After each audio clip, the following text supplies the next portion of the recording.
The wind came hard out of the northwest, low and fast, flattening the grass and lifting the loose snow just enough to blind a man at knee level. Huichapi-Luta stood with one hand on the doorframe and the other raised against his face, feeling the cold bite through the wool of his glove. For a moment, the barn vanished completely, swallowed by a moving curtain of white. Then it came back again, dim and gray, sitting exactly where it always had, 50 yards from his door. He did not step out. That was how men died on the prairie. Not by storms announced with thunder and fury, but by small decisions made when the world looked almost safe. He had learned that lesson early, and he had paid for it with names he still carried. The wind shifted. Snow hissed along the frozen ground, like something alive searching. Huichapi-Luta lowered his hand and waited. His breath fogged the air slow and steady. He counted until the barn came clear again, every board sharp against the white. Only then did he step back inside and close the door. The house settled around him with familiar sounds. The stove ticked as it cooled. A kettle murmured. He leaned his forehead briefly against the rough wood, feeling the thud of his heart, then straightened and crossed the room. Outside, the wind worried at the corners of the building, testing, as if it remembered him.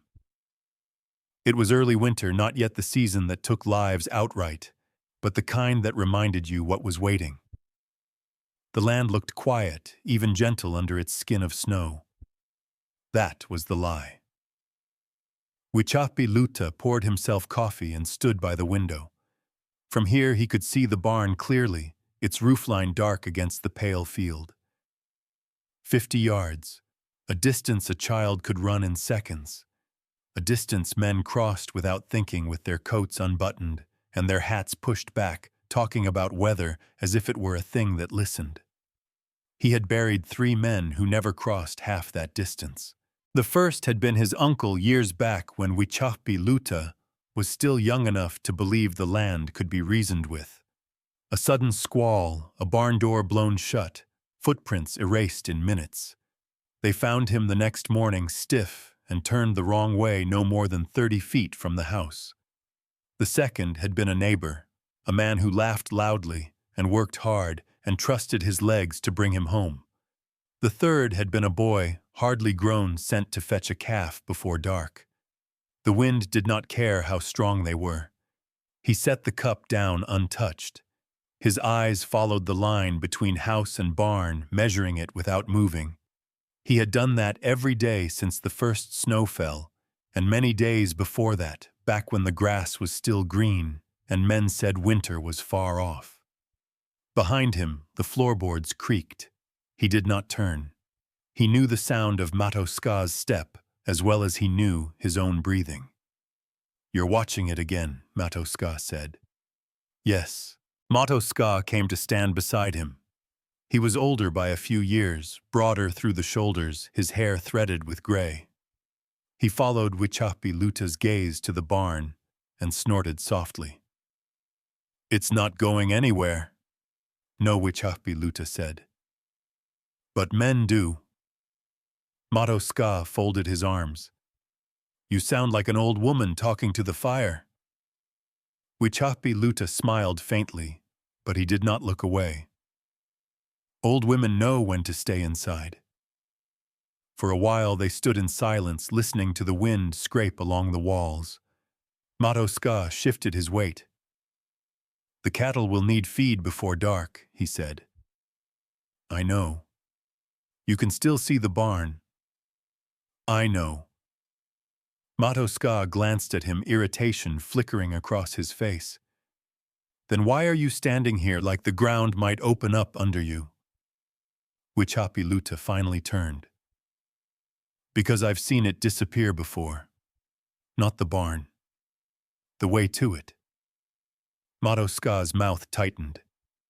"You've been thinking too much again. Thinking has kept me alive. So has moving when there's work to do." Huichapi-Luta reached for his coat, pulling it on slowly. He did not argue. Arguments were for men who believed they could win them. He opened the door and stepped out, careful his boots finding their place on the packed snow. The wind slapped at his coat and tugged at his hat. He leaned into it, head down, eyes fixed on the dark shape ahead. Halfway there, the barn faded again.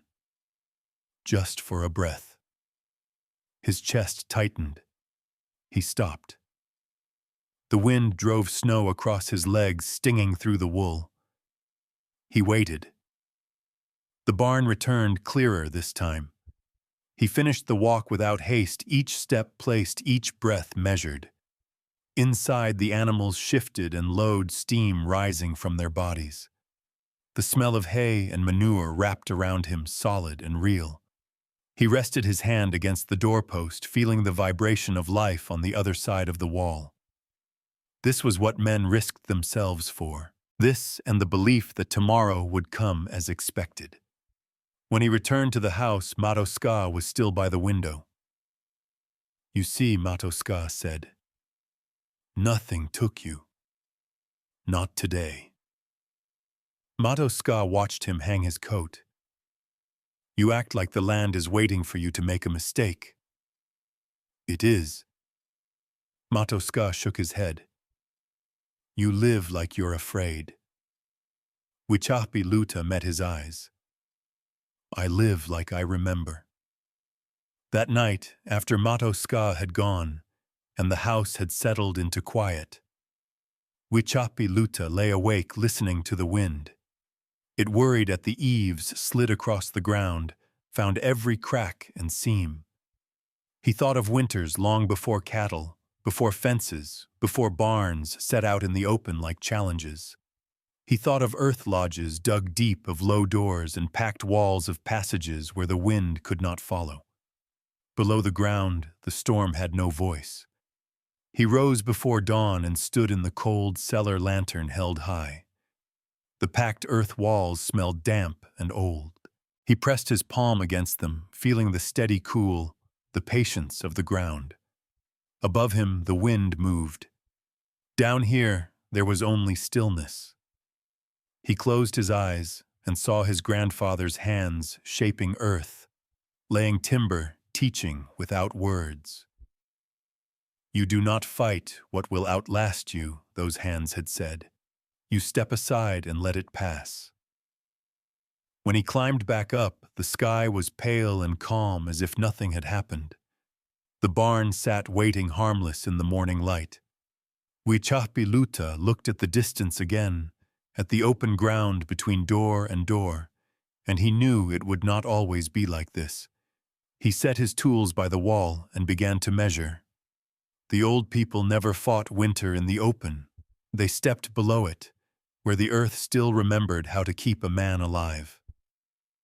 Wichapi Luta spoke the words quietly, not to anyone in the room, but to the packed soil itself. The lantern flame wavered as if listening. The cellar was cool and still, the air carrying the smell of potatoes, dried corn, and damp earth. He had come down before sunrise with his measuring line and stakes, but he had not begun. Not yet. He stood with his boots planted wide, one hand resting against the wall. The earth was firm here, older than fences, older than the sound of hammers. It had held families once. It had held winters that lasted longer than memory. Above him the house creaked. Wind moved over the prairie in long, searching breaths. When he was a boy, winters were not something you crossed. They were something you entered and stayed with like a long night.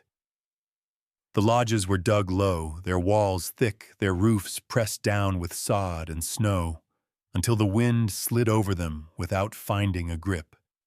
There were short passages between sleeping spaces and storage pits, narrow and dark, but warm. Below the frost line, the cold lost its teeth. He could still see his grandfather's hands, thick and scarred, pressing earth into place, smoothing the walls with care. "The ground does not hurry," the old man had said. "If you want to live with it, you slow down." Those winters had not been easy, but they had been understood. Now men built straight up into the wind and dared it to do its worst. They walked out into storms, as if distance were a measure of courage. Huichapiluta had learned the cost of that way of thinking too many times. He knelt and set the lantern down, unrolling his line across the dirt floor. From this corner of the cellar, the line would run straight if the ground allowed it toward the barn.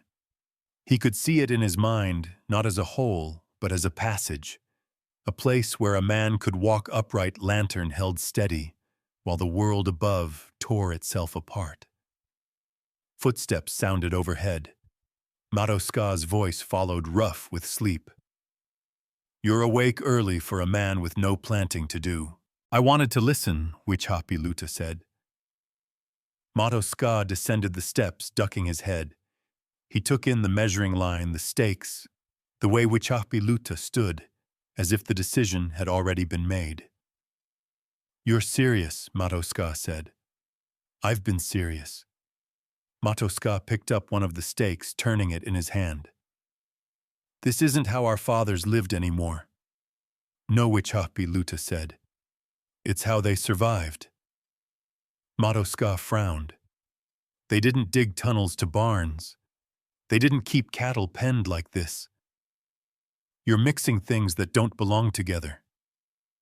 Huichapiluta straightened. "They used what the land allowed. That hasn't changed." "What's changed is why you need it," Maroska said. "We didn't live tied to buildings scattered across open ground. That ground is there, whether we like it or not." Maroska's jaw tightened. "And the cattle, they are here whether I like it or not." Silence settled between them. The lantern hissed softly. Maroska looked around the cellar at the thick walls and low ceiling. "I remember these places," he said finally. "But they were for families. For winters spent waiting." "This winter won't wait," Huichapiluta said. Maroska met his eyes. "You're afraid." Huichapiluta did not deny it. "I've seen men freeze with their hands on door latches." Maroska exhaled through his nose. "Fear makes men dig holes. So does memory." Maroska set the stake down. "You'll be talked about. They already talk. They'll laugh. They already laugh." Maroska shook his head, half in irritation, half in something like resignation. "You're walking between ways again." Huichapiluta smiled faintly. "I've been doing that my whole life." They stood together a while longer, neither moving. Finally, Maroska stepped back toward the stairs. "I won't stop you," he said. "But don't ask me to explain this to the others." "I wouldn't," Huichapiluta said. When Maroska was gone, the cellar felt quieter, heavier with decision. Huichapiluta knelt again and pressed the first stake into the earth. It went in straight and clean. He marked the spot with care, then measured the distance to the wall. The line ran true. Later that morning, he stood outside with his tools laid out beside the house. The prairie stretched wide, an empty grass, brittle under frost. The barn sat where it always had, patient and unassuming. He drove a stake into the ground at the cellar wall, then another a few feet out, lining them up with the barn door. He checked the angle twice, squinting along the line. A voice drifted over from the fence line. "What are you measuring now?" Elias Becker leaned against the rails, his coat unbuttoned, breath steaming in the cold. He wore a smile that came easy to him, the kind that assumed the world would answer in kind. "The ground," Huichapiluta said. Becker laughed. "It hasn't moved since yesterday." Huichapiluta straightened. "Neither have I." Becker walked closer, boots crunching. He followed the line of stakes with exaggerated seriousness. "You planning to plow in winter now?" "No." "Digging a grave, then not today." Becker grinned. "You always talk like that, as if something's waiting just over the hill.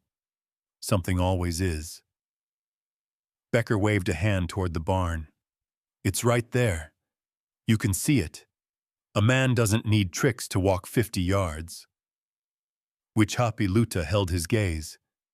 A man needs a way home. Becker laughed again, louder this time. You worry too much. Winter's been kind so far. So far, Wichapi Luta said.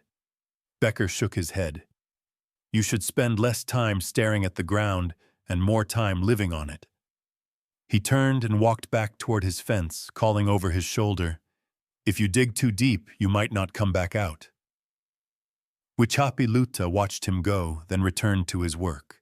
He drove the stakes in one by one, the rhythm steady, the line straight. Each mark was a promise he intended to keep. By midday, the wind had died down, leaving the prairie deceptively calm. From a distance, the stakes looked like nothing at all.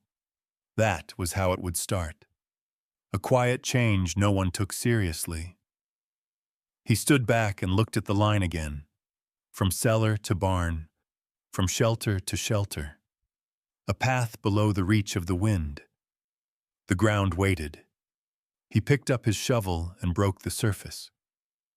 They laughed because the sky was blue, the ground was solid, and no one yet remembered how quickly those things could turn against a man. The laughter followed him into town like a tailwind. It rose from the trading post before he even tied his horse, a loose, easy sound that carried across the packed dirt and hit him square in the chest. Wichapi Luta did not slow. He hitched the reins, patted the mare's neck, and stepped inside. The place smelled of coffee leather and kerosene. Men leaned against barrels and counters, boots hooked on rungs, hats tipped back. The talk was of prices and weather, of who'd lost a calf and who'd bought a new plow. Ordinary talk, the kind that pretended the world would stay put if you spoke to it long enough. Someone saw him and nudged another. The laughter swelled, then settled into grins. There he is, Elias Becker said, loud enough to carry. The man digging for winter. Wichapi Luta set his sack on the counter. He nodded to the clerk and waited. Becker pushed off the barrel and came closer, smiling wide. You going to strike coal under there? Or you planning to pop up on the other side of the river? A few men chuckled. Someone snorted. Wichapi Luta looked at Becker, then past him to the window, where the prairie lay bright and still under a pale sky. The day was clear. The ground was hard, the kind of day that made men careless. I'm planning to walk to my barn, he said. Becker laughed outright. You already can. Not always. A man near the stove shook his head. You're worrying about ghosts. Winter's been mild. So far, Wichapi Luta said. That word earned him another round of laughter. Becker clapped him on the shoulder a little harder than necessary. You spend too much time listening to old stories, Becker said. This isn't how things are done out here. Wichapi Luta met his eyes. Out here is where people freeze. Becker's smile tightened. You calling us fools, I'm calling the wind patient.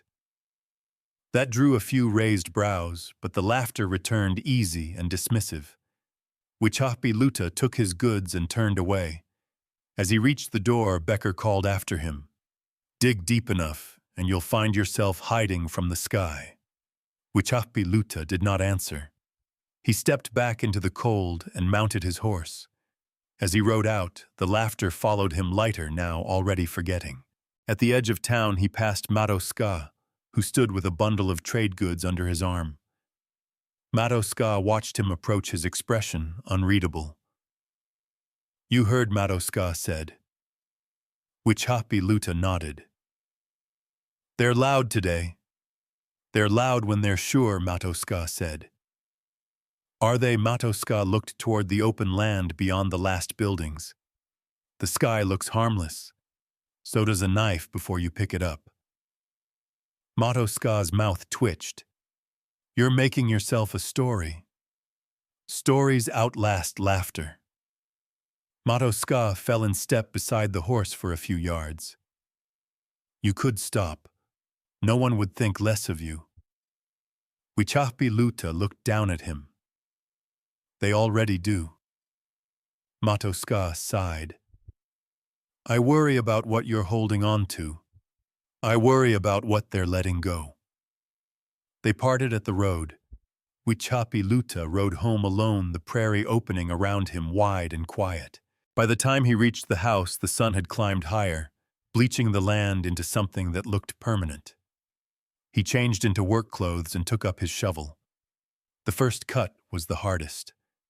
The ground resisted frozen just enough to make him work for it. He leaned into the blade, rocking it free, lifting soil that smelled dark and old. He piled it neatly, already thinking of where it would go, how it might break the wind when it came. By afternoon, the trench was no longer an idea. It was a line in the earth, shallow but undeniable. Matoska came by once, stood watching for a while, then picked up a second shovel without a word. They worked in silence, the rhythm steady, the sound of steel biting earth dull and final. When they stopped, their breath steamed their hands numb. Matoska wiped his brow. You're going to spend the whole summer on this? Yes. And then winter will come. Matoska looked at the trench, at the way it ran straight and true. You're building something that asks a lot of faith. No, Wichahpi Luta said. I'm building something that doesn't ask for any. The next day, men came by. Some out of curiosity, some out of boredom. They stood at the edge of the trench and shook their heads. You'll cave it in, one said. You'll fill it with water, said another. You'll never finish. Becker came too, hands on hips, boots planted wide. That's a lot of work for a short walk. Wichahpi Luta kept digging. As days passed, the trench deepened. The laughter softened, turning into comments, then into questions, asked sideways. How deep, how far? What about the roof? Wichahpi Luta answered only what was asked directly. He measured, cut, set stakes. He thought of the earth lodges of his youth, of how the ground had held when the wind could not. At night, he lay awake listening to the prairie breathe. He imagined the passage complete, the lantern light, steady the sound of his own footsteps, safe and sure. Above him, the wind practiced its patience. One evening, Becker lingered after the others had gone. He stood at the edge of the trench, hands in his pockets. You really think this will matter? He asked. Wichahpi Luta leaned on his shovel. I think it will. Becker nodded slowly. If it doesn't, you'll look foolish. Wichahpi Luta smiled faintly. If it does, it won't matter how I look. Becker studied him for a long moment, then turned away. The prairie swallowed his footsteps quickly. Wichahpi Luta looked back at the trench, at the beginning of something that could not be laughed away. The ground was solid now. The sky was blue. He knew better than to trust either.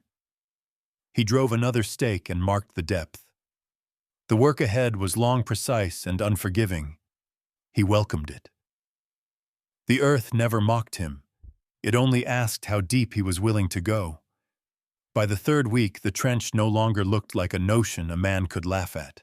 It had shoulders, now walls that held their shape when the shovel bit and lifted. The topsoil was gone, peeled back and piled neatly to either side, and the darker clay beneath showed itself dense and stubborn. Wichahpi Luta worked into it slowly, learning its temper. Too dry, and it cracked in hard plates.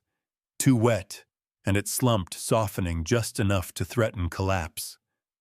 He timed his days by feel rather than clock, digging early, while the soil still carried the night's cool, stopping when the sun pulled too much moisture out of it.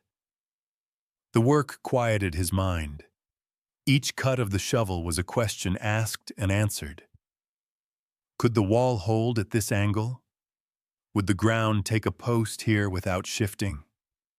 He tested, adjusted, tested again.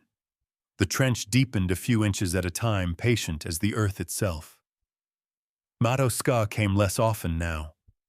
When he did, he stayed only long enough to see the progress, his eyes tracing the straightness of the line, the care in the corners. He never mocked it, but neither did he praise it. Once he squatted and pressed his palm against the clay wall. "It's good earth," he said. "It remembers pressure," Wichapi Luta replied. Matoska nodded. "It remembers weight." They said little else. When Matoska left, the silence returned, broken only by the scrape of steel and the thud of soil hitting the pile. Wichapi Luta liked that silence. It did not demand agreement. As the trench reached waist height, he began setting the first supports. Cottonwood posts cut and hauled earlier in the spring lay stacked nearby. He measured each placement twice, sinking the posts into undisturbed ground, tamping the soil firm around them. The posts stood straight, pale against the dark earth, spaced evenly. Between them he fitted planks, salvaged and trimmed their edges, worn smooth by past use. He set them carefully, driving nails at a slight angle so they would hold when the ground pressed in. It was slow work. Men passing by shook their heads. "You're building a house underground," one said. "I'm building a way through Wichapi," Luta answered without looking up. Another laughed. "You'll drown in there come spring." Wichapi. Luta checked the slope with his level and adjusted it a hair. "Only if I forget which way water runs." By midsummer, the trench ran long and straight, deep enough now that the wind could not find the bottom. When he stood there, lantern held high, the walls rose around him like something deliberate. He could imagine walking this length in winter, the air still the sound of his own boots, clear and close. The roof took longer. He worked out the spacing by hand, laying beams across the trench, testing their strength with his weight before committing. Over them went planks, edge to edge, nailed flush. He ran his hand over the surface, feeling for splinters, imagining the load it would carry. Sod came last, cut clean and fitted tight. Grass side up, the roots knitting together as if they had always belonged there. Elias Becker stopped by one afternoon, drawn by the sight of the roof taking shape. He leaned against a post and watched for a while, his expression unreadable. "You've thought this through," Becker said finally. Wichapi Luta set another nail. "I had time." Becker nodded. "Most men don't use it that way." Wichapi Luta glanced at him. "Most men don't need to." Becker scuffed his boot in the dirt. "You ever think about what happens if you're wrong?" "Yes." And I'll fill it in."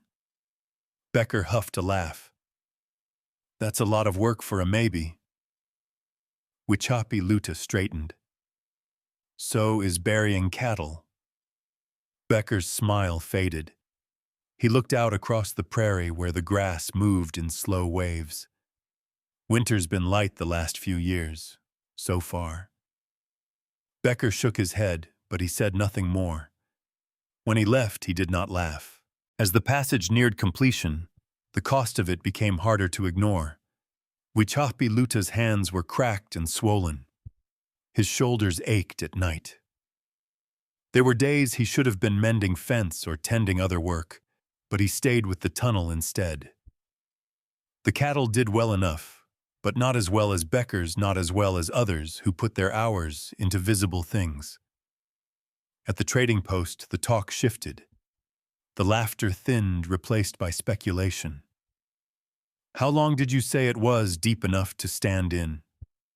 "What about air?" Wichapi Luta answered when asked directly, explaining the vents he planned, the slope of the floor, the sump near the barn end. Some listened closely. Others nodded and moved on. Pride is slow to loosen its grip. Late one evening, after the sun had gone and the prairie lay quiet under a wash of stars, Wichapi Luta walked the length of the finished passage for the first time. He lit the lantern and stepped down, closing the door behind him. The air was cool but calm. The walls held steady. His footsteps echoed softly contained. Halfway through, he stopped and turned off the lantern. Darkness pressed in complete and close, but not frightening. Above him, he could feel the weight of the earth steady and sure. He stood there a long moment, breathing, listening. There was no wind here, no hiss of snow, just the sound of his own blood moving. When he reached the barn end and climbed up into the familiar smell of hay and animals, he felt a quiet satisfaction settle in his chest. Not pride, something firmer. He had given himself a way that did not depend on the weather's mood. Mato Ska came the next day and walked it with him. He ran his hand along the wall, nodded once. The old people would have understood this, he said. They did, Wichapiluta replied. Mato Ska looked at him, then away. You've tied yourself to this place more tightly than before. Wichapiluta considered that. I've loosened something else. Mato Ska did not ask what. By late summer, the grass over the roof had taken hold, green and unremarkable. From a distance, nothing marked the passage at all. That pleased Wichapiluta. The best things did not announce themselves. When the first cold rains came, he watched how the water moved, how it slid off the sod and away from the entrance, how the floor stayed dry. He made small adjustments, dug a little deeper at the sump, added a board here, a wedge there. The earth answered each change honestly. At night, the wind began to practice again, stronger now, testing the land. Wichapiluta listened from inside, hands wrapped around a cup of coffee, and felt the weight of the summer's work settle into his bones. Winter was no longer an idea. It was coming whether men were ready or not. Every shovel of dirt cost him standing time and sleep, and still winter had not yet arrived to say whether it was worth anything at all. By the time the first hard frost locked the ground, the tunnel was finished, and the rest of his work had begun to show its neglect. A fence line leaned where it should have been reset weeks earlier. One corner of the barn roof needed new shingles. The cattle were healthy enough, but they were fewer than they might have been had he spent the summer trading, buying, pushing his operation the way other men did. Wichapiluta noticed these things the way a man notices a sore joint. They did not stop him from working, but they reminded him of the cost of choosing one labor over another. At the trading post, the difference was plain. Becker had added to his herd. Others talked about plans for spring, about expansion, about profits spoken of as if they were already counted. When Wichapiluta came in, the talk shifted just enough for him to feel it. "How's the underground road?" someone asked, not unkindly. "It's finished," he said. A pause followed, then a nod. "Well, that's something. Something. Not more cattle. Not more land. Something." On the ride home, the prairie looked stripped and honest. The grass lay flat, drained of color, the sky high and empty. Winter announced itself not with drama, but with a quiet that settled into the bones. The wind came more often now, and when it did, it stayed longer. At night, Wichapiluta slept lightly. The work had worn him down in ways he had not expected. His hands ached even in rest. His shoulders burned. When he woke before dawn, it took him a moment to remember that the tunnel was complete, that there was no more measuring to be done. Mato Ska came by one evening bringing dried meat, and a look of concern he tried not to show. "You look thinner," Mato Ska said. "I've been busy. You've been stubborn." Wichapiluta smiled faintly. That too. They sat by the stove, the fire popping softly. Outside, the wind pressed against the house, testing its corners. "You gave up a good season," Mato Ska said. Others noticed. Wichapiluta nodded. "I noticed.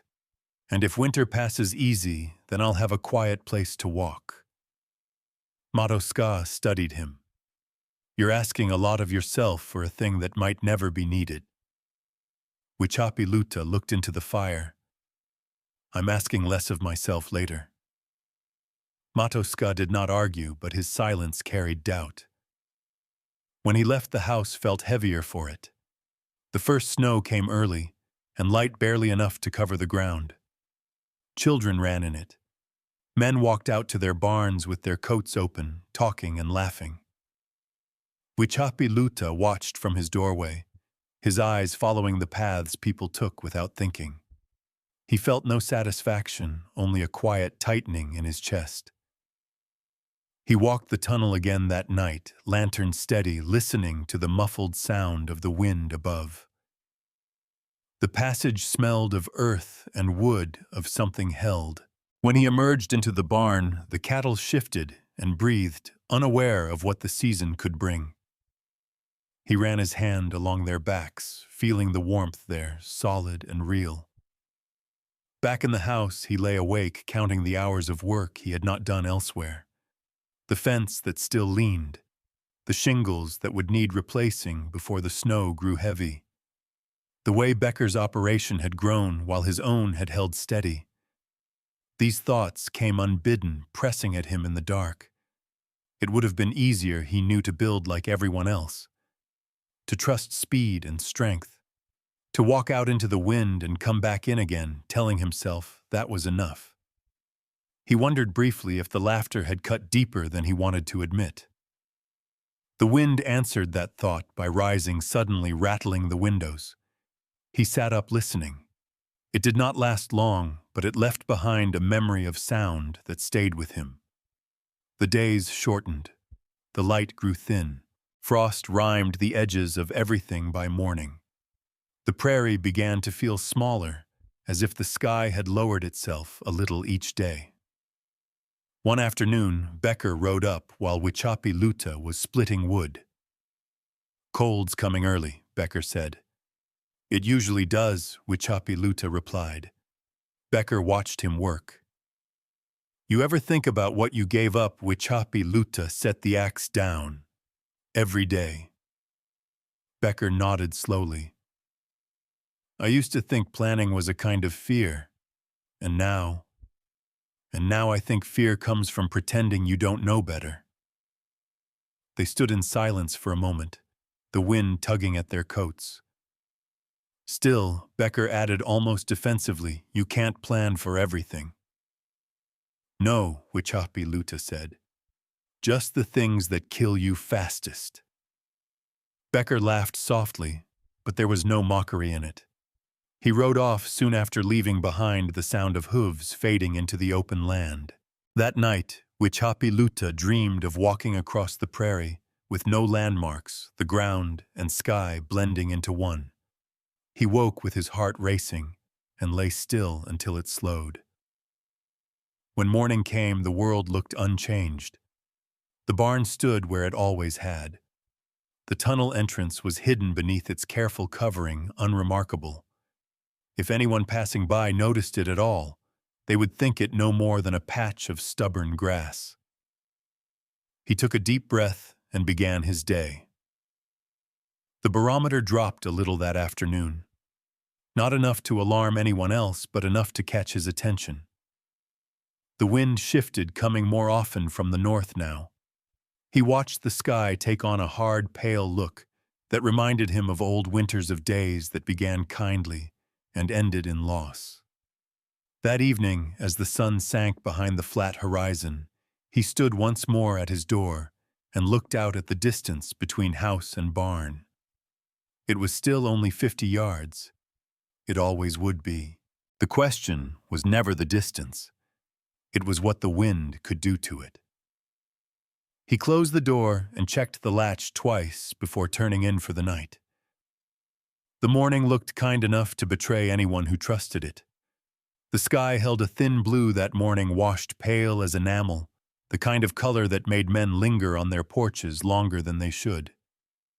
Wichapi noticed it before he noticed the cold. The light lay too evenly across the land, without shadow or warning. Even the wind had stilled as if it were holding its breath. He stepped outside before dawn boots crunching softly on snow that had hardened overnight. The air felt almost gentle against his face. That alone made him uneasy. Winter rarely offered kindness without asking for something later.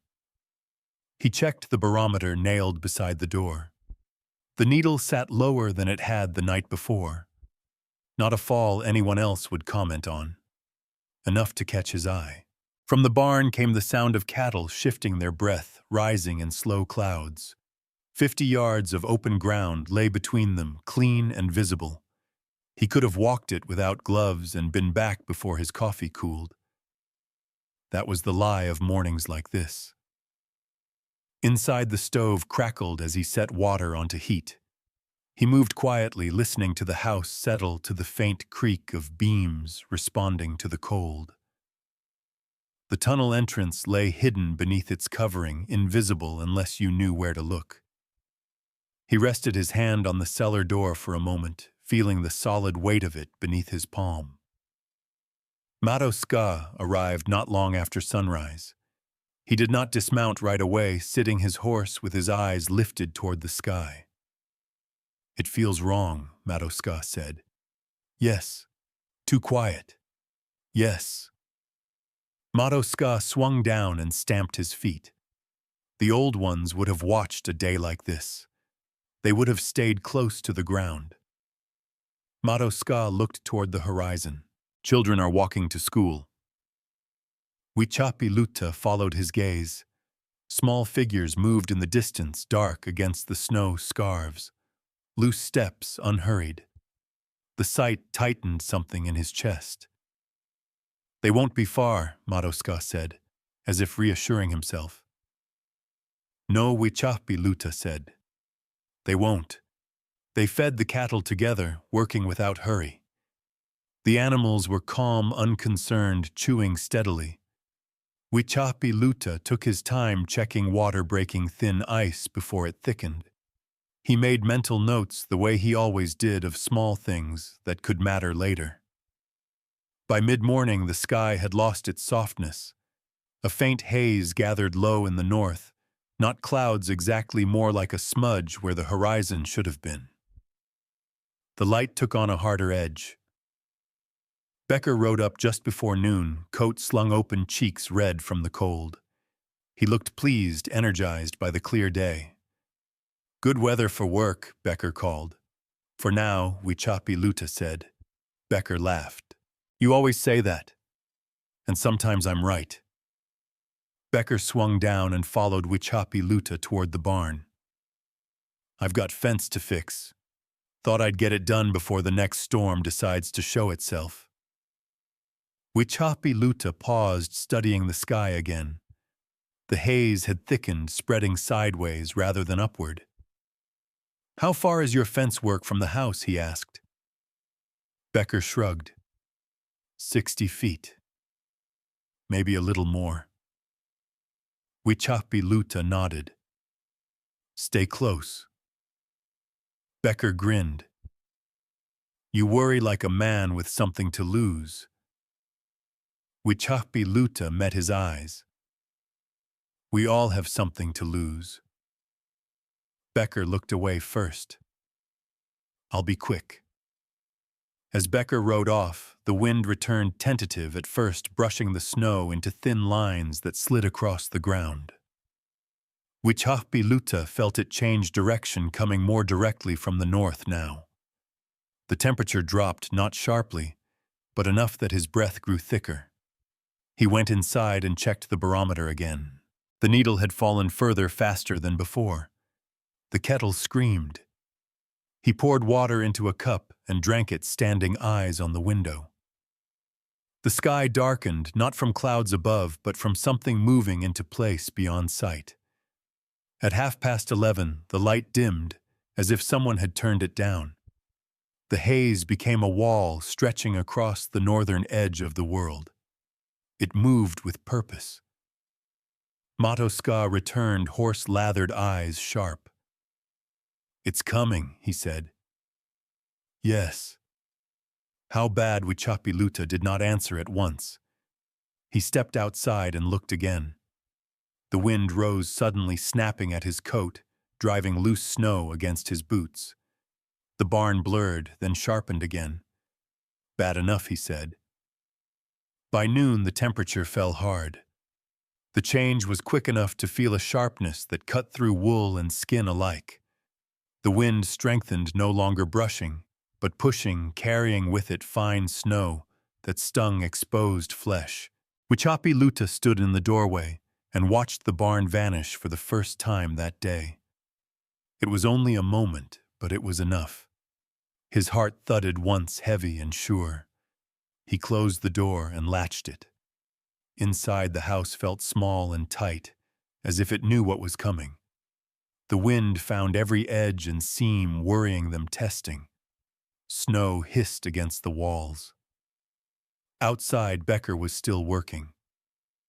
Wichapiluta waited only a moment before pulling on his coat again. Matoska caught his arm. Don't, Matoska said. He's close, Wichapiluta replied. And if you lose the house, Wichapiluta looked at him. Then I lose more than pride. He stepped out. The wind hit him full, driving snow sideways, so thick it seemed the ground itself had risen into the air. He could see no more than a few feet ahead. He counted his steps, moving by memory alone, reaching the fence line and following it hand over hand. He found Becker by sound, before sight. The man was swearing, voice thin and strained, turning in place. Becker, Wichapiluta shouted. The answer came back ragged. I can't see it. Wichapiluta grabbed him by the coat and pulled him close. Becker's eyes were wide, already rimmed red from the cold. Hold on, Wichapiluta said. Don't let go. They moved together, slow and deliberate, the wind pressing hard against them. Wichapiluta kept one hand on the fence, the other gripping Becker's arm. It took longer than it should have, longer than either of them liked, but the house finally loomed out of the white, sudden and solid. Inside, Becker collapsed onto a chair, breathing hard. His hands shook as he pulled his gloves off. It came fast, he said. Yes. Becker swallowed. I couldn't find the barn. I was 10 steps away. Wichapiluta poured him water and set it in his hands. That's how it works. They sat in silence as the wind roared outside, louder now, angrier. Snow hammered the windows, rattling the glass. The barometer needle dropped again so fast it looked unsteady. Matoska stared at it, then at Wichapiluta. This isn't passing through. No, Wichapiluta said. This is staying. Outside, the world disappeared. The storm had arrived in earnest with a speed that left no room for second thoughts. The wind erased the world above ground, but below it the earth still knew how to keep a promise. By mid-afternoon, the storm had closed its fist around the house. The windows had turned white, not with snow piled against them, but with motion, the constant blur of it racing sideways. The sound was no longer a howl, but a steady roar, as if the prairie itself were being dragged past the walls. The temperature dropped fast enough to feel like a living thing. Frost crept along the inside edges of the glass. The stove worked hard, popping and snapping, but the cold pressed in all the same. Becker sat near the table, shoulders hunched, hands wrapped around his cup. The color had not yet returned to his face. Matoska stood near the window, peering out, as if sight alone might bring the land back into focus. We can't see the barn anymore, Matoska said. Wichapiluta nodded. He had stopped trying. He knew where it was, knew the distance, knew how little that knowledge mattered now. A heavy thud came from the roof as the wind shifted, dumping snow in a sudden rush. The house shuddered, then held. The cattle. Becker said quietly, They're sheltered. Wichapi Luta replied. For now. For now, Becker echoed the words thin. The storm showed no sign of easing. If anything, it deepened the wind, finding new angles, new seams. The sound worked its way into the bones, a vibration that made thinking difficult. Time lost its shape. By late afternoon, the cold had deepened enough that the stove struggled to keep pace. Wichapi Luta checked the vents, adjusted the damper, fed the fire. He moved with purpose, not haste. Another thud sounded from the direction of the barn, distant but heavy. Then another. Matoska turned. That didn't sound right. No, Wichapi Luta agreed. Becker stood abruptly. I need to check them. You can't, Matoska said. I have to. Wichapi Luta raised a hand. You won't walk out there. Becker's eyes flashed. They're animals. They don't know what's happening. Neither will you, Wichapi Luta said. Not out there. Becker's jaw worked. You said they were sheltered. They are, Wichapi Luta said, and I can reach them. Matoska looked at him sharply. Now yes. Becker stared. You can't see a thing. I don't need to. Wichapi Luta crossed the room and pulled on his coat, his movements deliberate. He took the lantern down from its hook and lit it, shielding the flame with his hand. Matoska followed him to the cellar door. This is what you built it for? Yes. The door opened with a soft creak, releasing a breath of cool, steady air. The lantern light dropped into the earth, illuminating the first steps. Below, the world was different. The roar of the storm dulled to a distant, muffled presence like something pacing above. The air was still cold, but not biting. Becker stood at the top of the steps, staring down. You're telling me you can walk all the way to the barn through there? Wichapi Luta nodded. And come back. Becker swallowed. I thought it was just a precaution. It still is, Wichapi Luta said and stepped down. The passage took the lantern light willingly, the flame steady, the walls close but not oppressive. The smell of earth and wood wrapped around him, familiar and grounding. His boots echoed softly on the packed floor. Halfway through, he stopped and listened.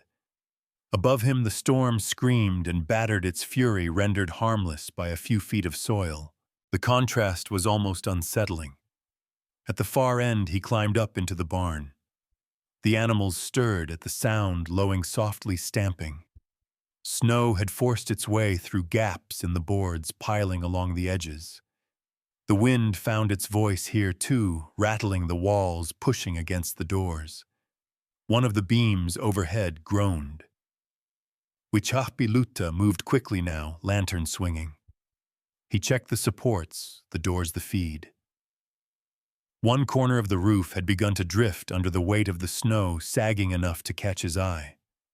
He set to work without thinking about it, bracing the beam with a spare post, hammering it into place with blows that rang loud in the enclosed space. His hands burned with cold, but the work kept him warm. When he was satisfied, he stood and listened. The barn held. The cattle settled, chewing, breathing. He went back through the passage, emerging into the house to find Becker and Matoska waiting, tension written plain on their faces. They're all right, Wichapi Luta said. Becker let out a long breath and sat down hard. You walked there? Yes. In this, Becker said, gesturing helplessly at the roaring walls. Under it. Matoska nodded slowly. The old ways, he murmured. Becker looked at the cellar door, then back at Wichapi Luta. You knew. I remembered, Wichapi Luta corrected. The storm worsened as evening fell. The wind rose to a pitch that rattled dishes and made the walls complain. Snow piled higher, pressing against the house, against the barn, against everything that stood in its way. They ate little, conserving fuel, conserving energy. Conversation dwindled to necessary words. Each man was left with his thoughts, with the sound of the storm marking time. Sometime after dark, a sharp crack sounded from outside, followed by a groan. The house shuddered. Matoska was on his feet at once. That was the barn. Wichapi Luta was already moving. The roof will hold a while, and if it doesn't, then we'll go back. Becker stood fear plain, now stripped of bravado. You'll go back out there, Wichapi. Luta met his eyes. Yes. They waited, listening. Another crack came closer, this time sharper. Wichapi Luta took the lantern again. I won't be long. Matoska touched his arm. Be careful. Wichapi Luta nodded once and went down. The passage felt narrower now, though he knew it hadn't changed. The earth pressed close, the weight above more present in his mind. Still it held. In the barn the situation had worsened. Snow had forced one door inward, bending the hinges. The animals were restless now, crowding their breath, thick and panicked. Wichapi Luta worked fast, shoveling snow back, bracing the door with a beam and rope, tying it off against the wall. He spoke to the cattle as he worked, his voice low and steady, the way his grandfather had spoken to horses long ago. Easy, he murmured. Easy now. The storm answered with another furious shove against the walls, but the barn did not give. When he returned to the house, his beard was rimmed with ice, his hands numb and aching. Becker stared at him as if seeing him for the first time. You went back in there, Becker said. Yes. You could have died. Wichapi Luta shrugged off his coat. So could they. The storm raged on through the night, relentless, unyielding. But inside the house and below it, there was a sense of something held at bay.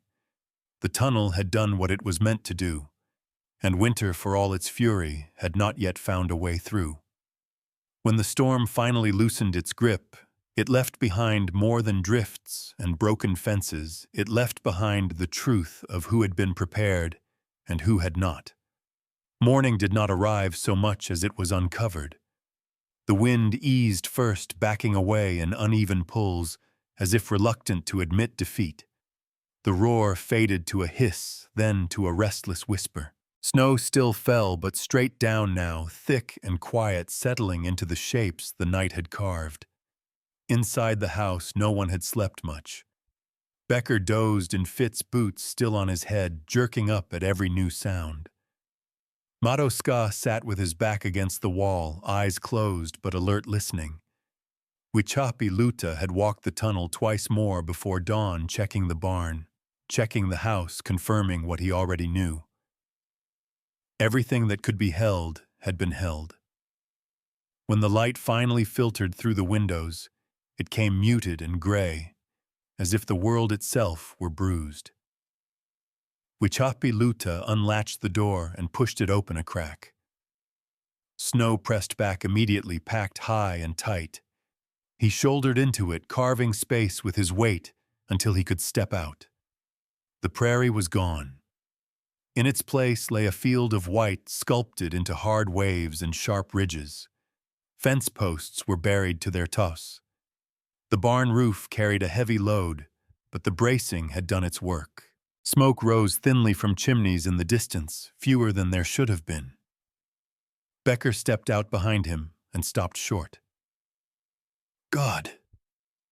He said the words stripped of any humor.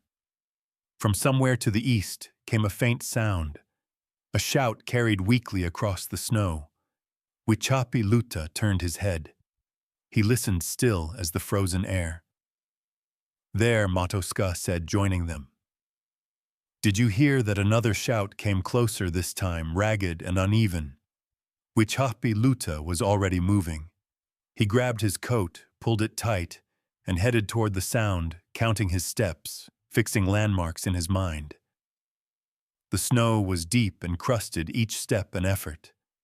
He found Jonas Miller half buried near what had once been a fence line. His coat rimed white, his hands bare and red. The man looked up with glassy eyes when Wichapi knelt beside him.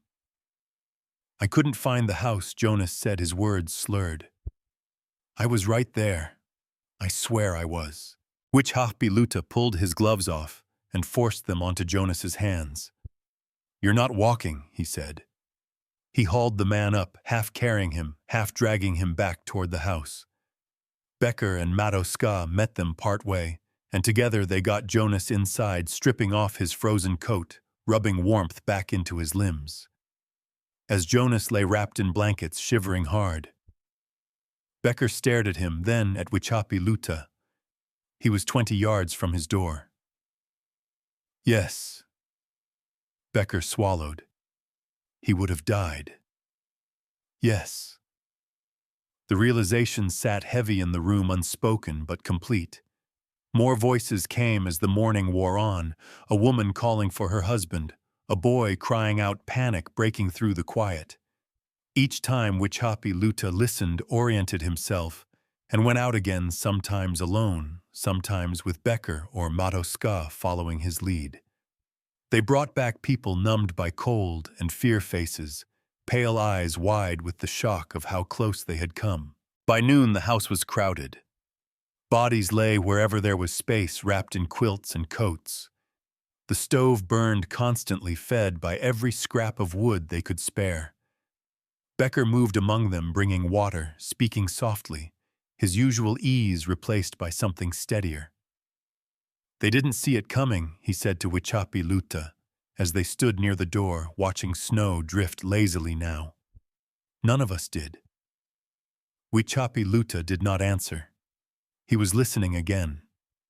This time the sound came from farther away, near the Miller place, too far to walk safely across open ground even now. He looked at Becker. "The tunnel." Becker frowned. "It doesn't go there."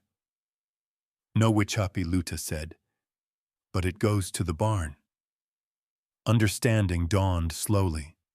Becker's eyes widened. "You think I think it's the only covered path we have." They moved quickly, explaining only what was necessary. Matoska gathered lanterns. Becker pulled on his coat, his movements sharp with urgency. They went down into the passage, the familiar calm wrapping around them like a held breath. From the barn, they dug out one side door just enough to open it and oriented themselves again. Using the barn as a base, they made shorter, safer runs, marking their way back with rope, with poles driven into the snow, with anything that could keep a man from wandering into nothing. They found Miller's wife near the collapsed shed, her hair stiff with ice, her voice gone from shouting. They brought her back the same way, through the barn, through the earth, into warmth. Word spread, carried by those who could still move, by those who had been pulled back from the edge. By afternoon, men stood near the barn, waiting, eyes fixed on the ground, as if seeing it for the first time. No one laughed now. No one questioned. One by one they followed Wichapi into the passage. Lanterns held high boots, echoing softly. Some hesitated at the top of the steps, the idea of going underground still foreign and unsettling. "It's safe," Becker said, his voice firm. "I walked it." That seemed to matter. Inside the tunnel, voices dropped to whispers. The earth closed around them, steady and unjudging. For some, the realization hit hard there in the quiet, the understanding of how thin the line had been between standing and not standing at all. By late afternoon, the worst of the storm's damage had been counted. 2 barns down across the valley, several herds scattered, one man missing, still last seen heading toward the river. They rested briefly, drinking hot broth, gathering strength. Wichapi felt the weight of the hours settle into his bones, but he did not stop. He could not yet. As the light began to fade again, they prepared to go out once more, this time farther, the risk greater. Becker stood beside him, jaw set. "You don't owe anyone this," Becker said quietly. Wichapi-Luta looked at him. "The ground already paid me back." Becker nodded. "Then let's use it." They stepped out into the cold, once more guided by rope and memory by a tunnel that had begun as a quiet act of stubbornness and had become something else entirely. Behind them, the passage waited, patient and open, holding its promise as the winter finally showed its full face. They stopped laughing not because he demanded it, but because winter had spoken louder than pride ever could. The search toward the river took longer than anyone wanted. The storm had loosened its grip, but it had not let go. Wind still moved across the open ground in sharp, unpredictable bursts, lifting snow into blinding veils that erased direction without warning. The rope line stretched taut between hands, a fragile promise of return. They found Thomas Reed near a stand of cottonwoods curled against the trunk of one tree, his coat half buried, his hat gone. He was alive barely, his breath shallow and irregular. Wichapi-Luta knelt beside him, pressing his ear close to the man's chest, listening for the stubborn rhythm of a heart that refused to quit. "He's here," Becker said, voice tight with relief. "Help me," Wichapi-Luta replied. They worked together without speaking, wrapping Reed, lifting him carefully, keeping him between them as they turned back. The return was slower, the weight heavier, but the path held. When they reached the barn and then the passage beyond it, the earth welcomed them again, swallowing the sound of the wind, steadying their breath. Inside the house, Reed was laid out near the stove, his skin gray, his lips blue. Mato-Ska worked his hands, massaging warmth back into them, murmuring under his breath in the old language. Someone brought more blankets. Someone else fed the fire until the stove glowed. Reed coughed once, weak and wet, then again stronger. A sound went through the room that was half sigh, half prayer. By the time full dark settled, everyone who could be found had been found. The storm had taken its share of barns and fences of cattle and time, but it had not taken a life. That fact settled over the gathered people slowly, as realization rather than celebration. They sat close together, the house filled with bodies and breath, the air thick with wood smoke and damp wool. Outside, the wind prowled restlessly, but it no longer felt like a threat that could not be met. Becker stood near the center of the room, his hat in his hands.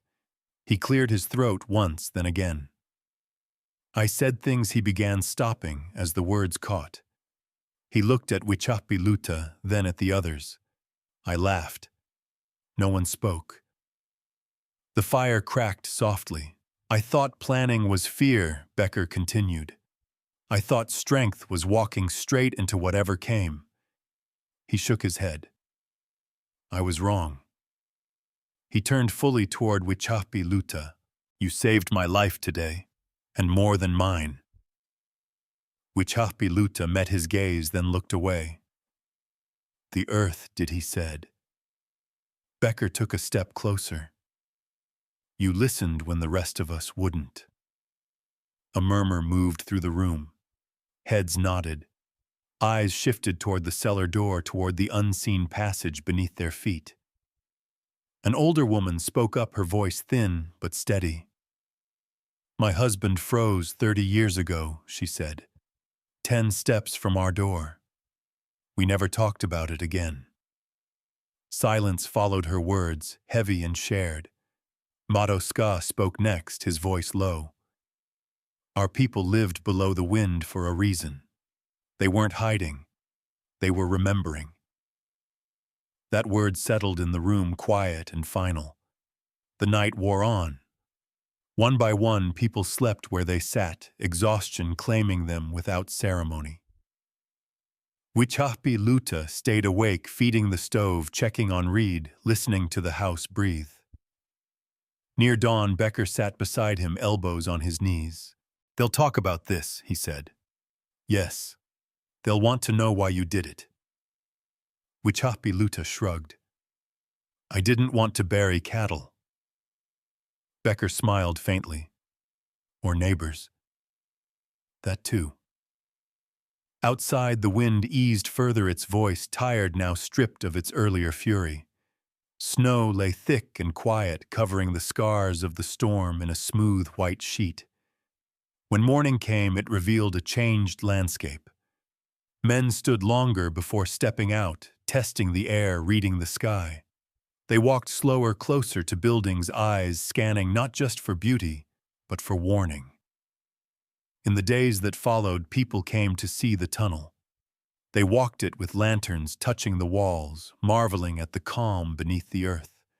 Questions were asked now without mockery. How deep, how far, how long did it take? Wichapi answered simply, honestly. He did not exaggerate the labor or hide the cost. It took a season, he said, and it took choosing it over other things. Becker stood beside him as he spoke, nodding. Worth it, he added. Some men looked thoughtful. Others looked away, pride still slow to loosen its grip. But none laughed. A meeting was called at the trading post before the next storm cycle could settle in. The room filled, quieter than it used to be, the air serious. Becker spoke first, his voice carrying weight now earned rather than assumed. We can't keep pretending winter hasn't changed, he said. Or that we don't need to. Eyes turned to Wichapi. He stood when beckoned, uncomfortable with the attention, but steady. The ground is still the same, he said. It still holds heat. It still holds weight. We just stopped using it. A man near the back frowned. You want us all living underground? Wichapi shook his head. I want us to remember that the wind doesn't care how brave we feel. Murmurs followed, not dismissive now, but uncertain, considering. Afterward, outside, Becker clapped him on the shoulder. You've changed the way people think. Wichapi looked out across the prairie, bright and cold under the winter sun. Winter did. That afternoon, he walked the tunnel alone once more. The walls were unchanged, the floor firm beneath his boots. The passage felt different now, not because it had altered, but because what it meant had widened. Above ground, men were measuring distances with new eyes, talking not of profit first, but of survival. The laughter was gone, replaced by something quieter and more enduring. And beneath it all, the earth waited, ready to be trusted again. Respect doesn't arrive with applause. It settles in later when people change how they walk across the same ground. The days after the storm carried a different weight. Snow still lay deep, but it no longer felt like an enemy crouched just out of sight. It was simply there, shaping movement, slowing speech, demanding attention. Men no longer strode out across open yards without thought. They paused first. They looked. They measured distance with their eyes instead of their confidence.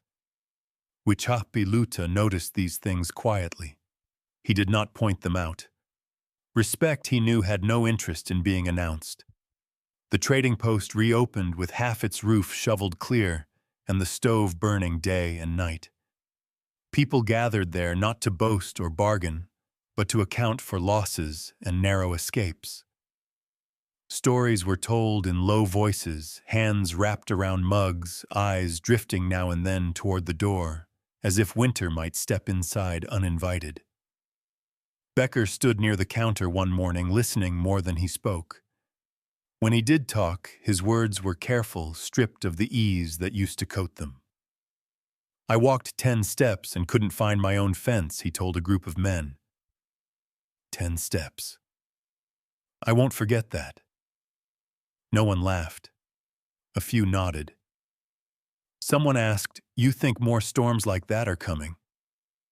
Becker looked toward the window where the light sat, pale and cold.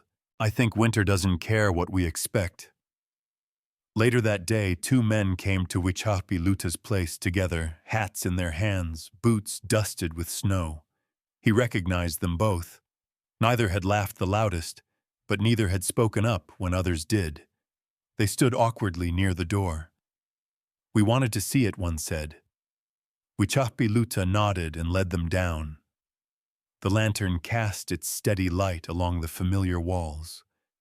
The men walked slowly, fingers brushing the planks, eyes adjusting to the calm. "It's warmer than I expected," the other said. "The earth keeps what it has." Wichahpiluta replied. They asked questions then, practical ones. How far below the frost line? How often did he shore the walls? How did he keep water from collecting? Wichahpiluta answered each without embellishment. At the end, one man cleared his throat. Would you help us plan something like this?" Wichahpiluta considered him. "I can tell you what I did." "That would be enough," the man said. Word spread the way it always did, quietly at first, then all at once. By the end of the week, there were stakes in the ground, near 3 other barns across the valley. Lines measured carefully, checked twice. Men dug slower than they used to, stopping to feel the soil, to judge its temper. Wichahpiluta was asked to look to advise, to confirm. He did so when he could, but he did not take charge. Each man needed to own his work, to understand why he was doing it. Matoska watched these changes with a thoughtful expression. One evening, as they sat by the stove, he spoke. "They're listening now," he said. "They're remembering," Wichahpiluta replied. Matoska nodded. "Sometimes it takes fear to clear the ears." Sometimes, Wichahpiluta agreed. The tunnel itself became a place people spoke of with a kind of reverence. Not because it was clever, but because it had been enough. Children were brought to see it, their hands held tight. As they descended the steps, their voices hushed by instinct. One boy asked, "Is it a cave, Wichahpi?" Luta smiled. "It's a path." The boy considered that. "To where?" "To where you need to go," Wichahpiluta said. As winter deepened, smaller storms came and went. Each time the tunnel was used not just by Wichahpiluta, but by neighbors moving cattle, carrying feed, checking roofs. The earth bore their footsteps without complaint. Becker came by often now, sometimes to help, sometimes just to sit. The change in him was subtle but real. He listened more. He spoke less of expansion and more of balance. "I keep thinking about my father," he said one afternoon, watching snow sift down in fine lines. "He used to say land doesn't forgive carelessness. I thought that was just something old men said." And now Wichahpiluta asked, and now I think he meant it. The season took its toll regardless. A few herds were thinned. Some barns would need rebuilding come spring. But no more lives were lost, and that fact anchored the community in a way nothing else could have. Late one night, Wichahpiluta walked the tunnel alone again. He did that sometimes not out of necessity, but out of habit. The lantern light slid along the walls, steady and sure. His footsteps echoed softly, familiar now. He thought of the summer's labor, of the aches and doubts, of the laughter that had followed him into town. None of that felt close anymore. What remained was the simple truth of the ground beneath his feet. At the barn end, he paused, listening to the cattle breathe, to the wind muted by distance and earth. He felt no triumph, only a quiet alignment, as if something that had been out of place had settled back where it belonged. When he returned to the house, he found Becker waiting, hat-off expression, serious. "They're talking about making a shared passage," Becker said. "From the schoolhouse to the church, maybe even to the post." Wichahpiluta raised an eyebrow. "That's a lot of digging." Becker nodded. "It is. But people are willing now." "Willing is different from ready," Wichahpiluta said. "I know," Becker replied. "That's why I came to you." Wichahpi Luta looked at the man for a long moment. He saw no arrogance there now, no easy certainty. Just resolve tempered by experience. "I'll look at the ground," Wichahpi Luta said. Becker let out a breath he hadn't realized he was holding. "That's all I hoped for." Outside, the wind moved across the prairie again, not with rage, but with presence. Winter was far from finished. It never was. But the people who lived on that land were changing the way they met it, step by careful step, learning again that survival was not about standing taller than the storm, but about knowing when to go beneath it. And beneath it, the earth waited steady as ever, ready to teach whoever was finally willing to listen.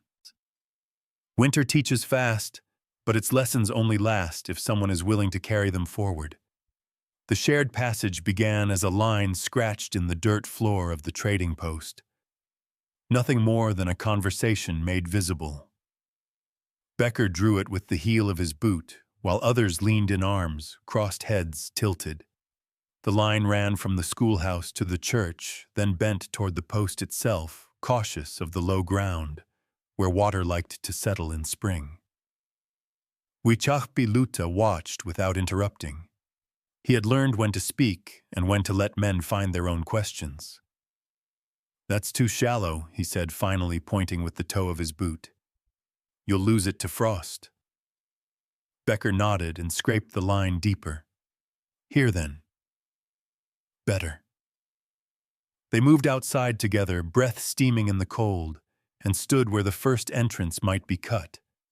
Children passed on their way home, boots crunching, eyes wide with curiosity.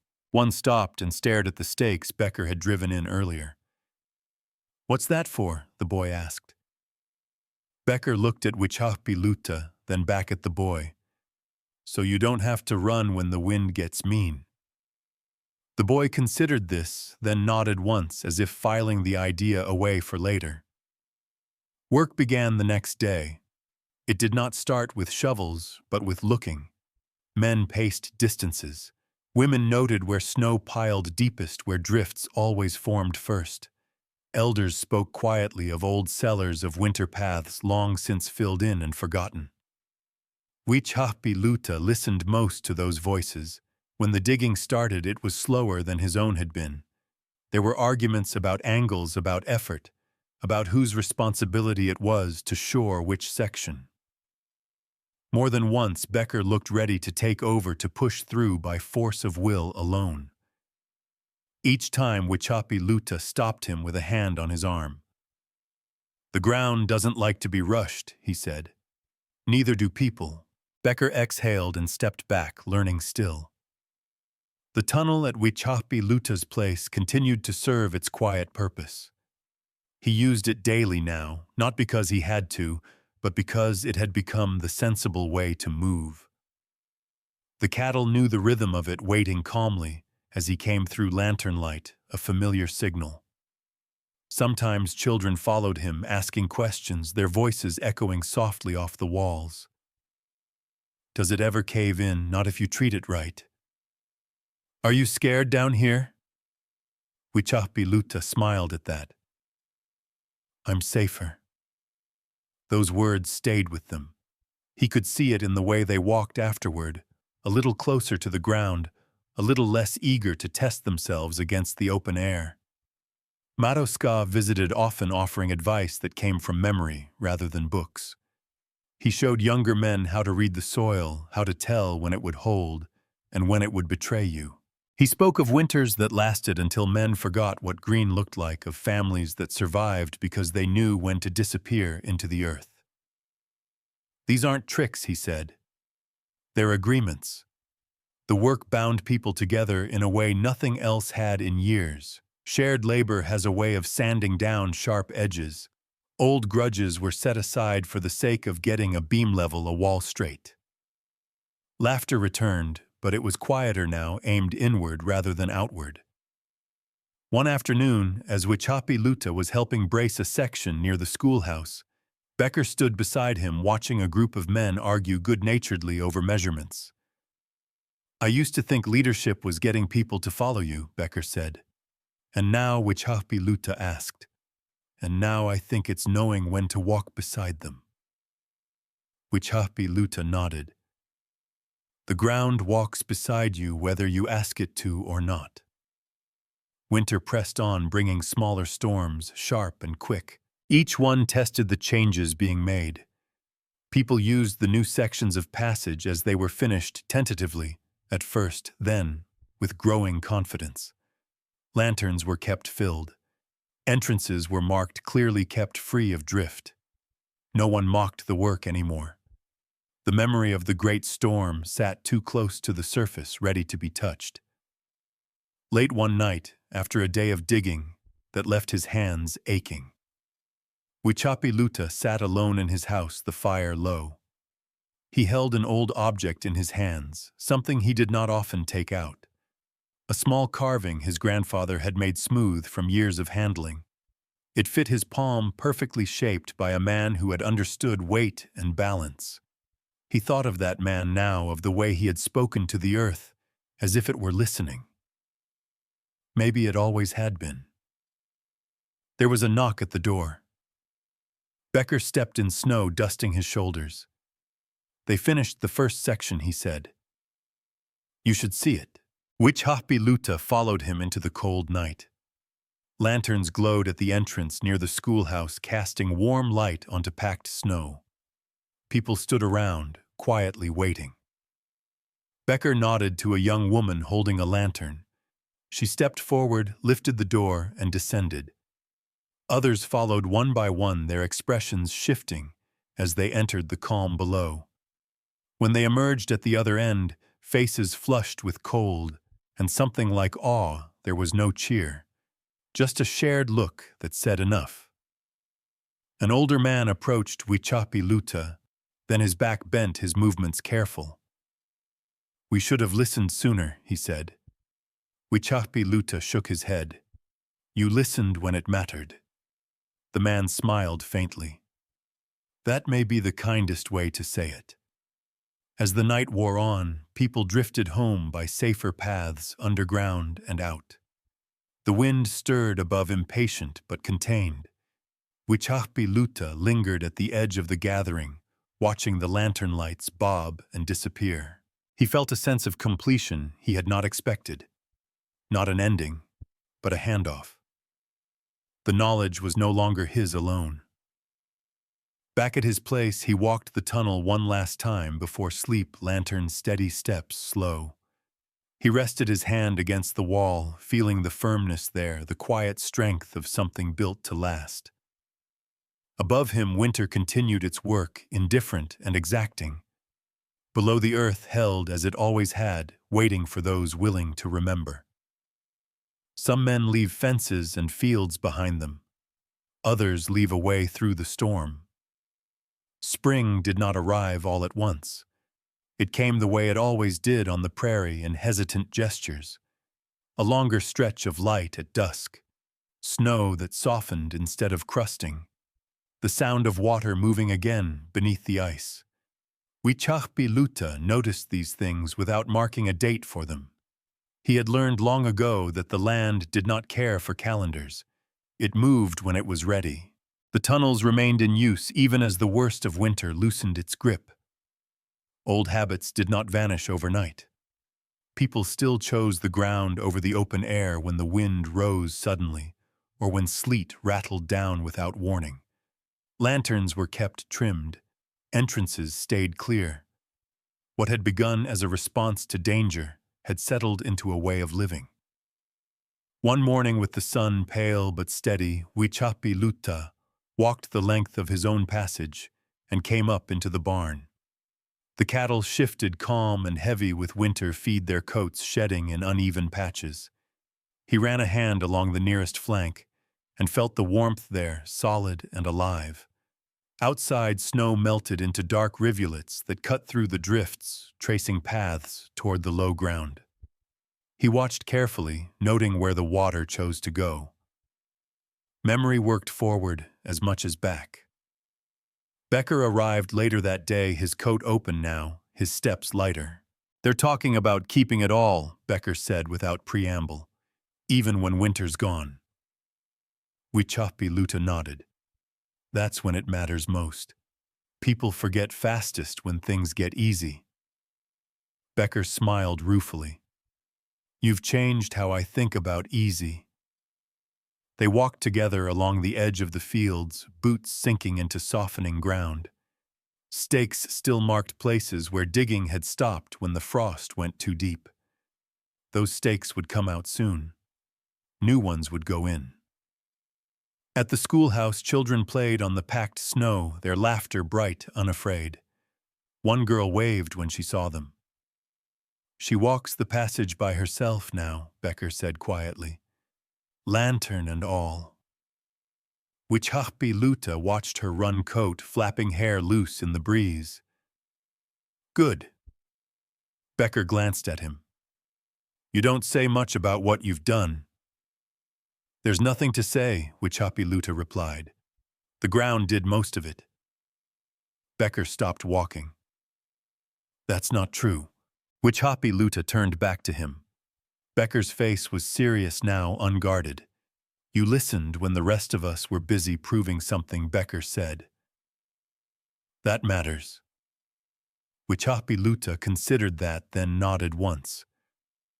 Listening is easier when you've already been taught what happens if you don't. As spring pushed further in, repairs began in earnest. Roofs were mended, fences reset. Lost cattle were accounted for, the numbers tallied with a quiet gratitude for how few were missing. The shared passage expanded slowly, carefully, following the land's contours, rather than cutting across them. Wichapi Luta walked the proposed routes, with others pointing out where the soil changed, where water would pool if they weren't careful. He never took the lead outright. He walked among them, letting questions surface naturally.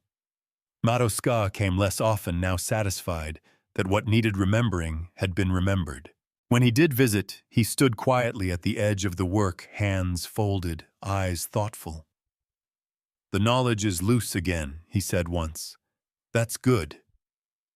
Yes, Wichapi Luta agreed. It was never meant to be held tight. One evening near the end of the season, the community gathered near the trading post. There was food laid out, simple and shared. Coffee boiled. Children ran between adults, their voices carrying easily in the mild air. Becker cleared his throat and raised a hand for attention. The noise settled. We wanted to mark this, he said, gesturing toward the ground, toward the unseen paths beneath their feet. Not with speeches, just with thanks. He turned to Wichapi Luta. You showed us something we'd forgotten how to see. A few people nodded. Someone murmured agreement. Wichapi Luta felt the attention press against him and resisted the urge to step back. Instead, he spoke simply. My grandfather used to say, the earth is older than our mistakes, he said, and kinder than our pride. All I did was trust that. That was enough. The gathering broke back into conversation, into movement, into the easy noise of people who had survived something together. Later, as dusk settled and lanterns were lit out of habit, more than need, Wichapi Luta walked home alone. The prairie stretched wide again, no longer hostile, just vast. He felt no urge to challenge it. He paused at the entrance to his tunnel and looked back once at the barn, at the house, at the land that had shaped him. Then he descended the lantern light, welcoming him into the cool, steady dark. Halfway through, he stopped and turned the flame low. He rested his palm against the wall and closed his eyes. He could hear nothing of the world above now. No wind, no voices. Just the quiet presence of earth holding firm. When he emerged on the other side, he did not linger. He fed the cattle, checked the beams, moved with the unhurried confidence of someone who knew his way through. That night, he slept deeply. Spring would bring new work, new arguments, new forgetting. That was the way of things. But beneath it all, the paths remained ready. Some men left their mark by standing tall against the storm. Others, like Huichapiluta, left a way through it. And long after the laughter and the fear had faded, long after the winter that changed everything was spoken of as something that happened once the earth would still be there, waiting, patient as ever, for the next person willing to listen.